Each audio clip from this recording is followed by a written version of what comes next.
दोस्तों, हमारे नए नए वीडियो गीत देखने के लिए हमारे YouTube चैनल को सब्सक्राइब करें और न्यू अप टू डेट्स जानने के लिए बेल आइकन को क्लिक करें।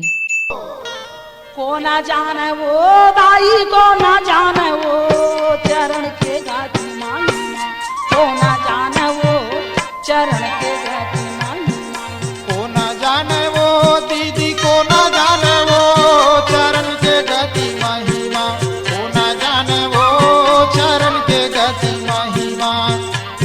आज ले स्वामी हाँ तय मोर भगवान मैं किसी देवी देवता कोई मंदिर दीवाना हाँ जी आज मोर हृदय ला ठोकर खबाबर में नहीं दे। हाँ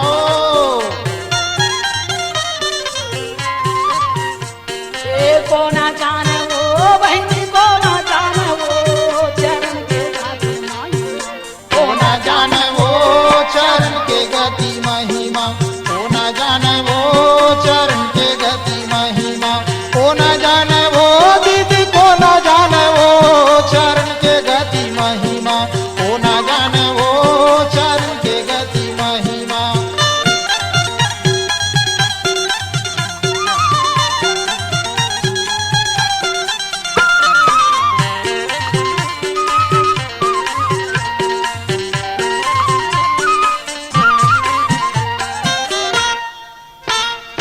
चरण गाती महिमा लाया मारो जाने ए हमारो तीन जाने वो चरण के गति महिमा, चरण के गाती महिमा, चरण के गाती महिमा, बन दे कहानी वो कर दुनिया में सहीमा। चरण के गाती महिमा, चरण के गाती महिमा, ए दुनिया में सहीमा, वो दुनिया में सहीमा।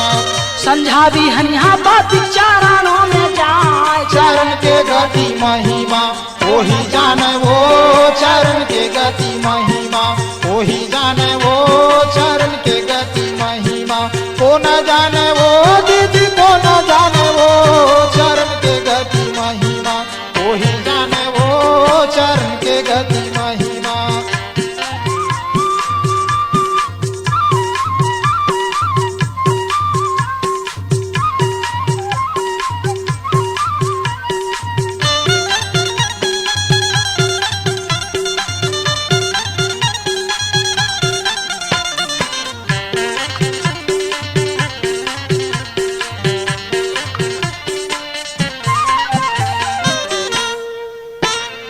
चरण गाती महिमा ला सुप्रा माता जानसो, पति के चरण लाया अपन जीव ले ज्यादा मानिसो।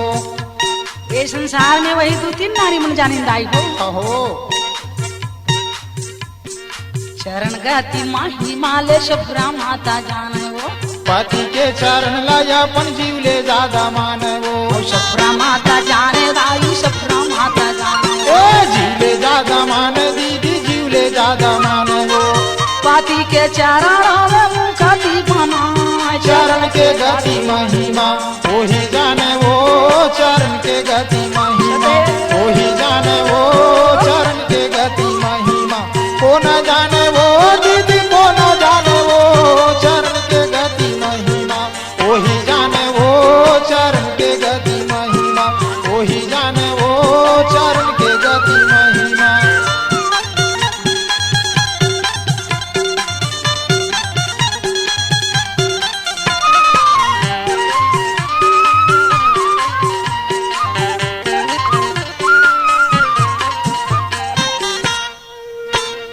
चरण गाती महिमा ला मीनी माता जानो, आगमदा से गुरु ला तो देवता सही मानवो।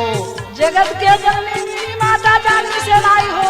अहो चरण गाती महिमा ला मीनी माता जानो, आगमदा से गुरु ला तो देवता सही मानवो। तुम्हारे जानवीर तहसील में हाँ। बड़े बांगो जो बांध बंधा है वही माता सांसद रही तब बनवाए हैं। अहो ये मिनी माता के आशीर्वाद है। देवता बराबर बोलना माना है अगम दास भूले। वाह वाह भैया। चरण गाती महिमा ला मीनी माता जाने वो, आगमदा से गुरु ला तो देवता सही मानवो। देवता साही माने दाई, देवता साही माने ए देवता सही माने, वही देवता सही मानवो। मीनी माता जाने, संतो मीनी माता जाने, ए देवता सही माने, वही देवता सही मानवो। मैया के मानोला बेटा बनाए चरण के गति महिमा वही जाने वो चरण के गति महिमा वही जाने वो चरण के गति महिमा को न जाने वो दाई को न जाने वो चरण के गति महिमा को न जाने वो चरण के गति महिमा को न जाने वो चरण के गति महिमा को न जाने वो चरण के गति महिमा वही जाने वो चरण के गति महिमा। C-Log Digital Recording Studio, Cordoba. Contact number 99071192115.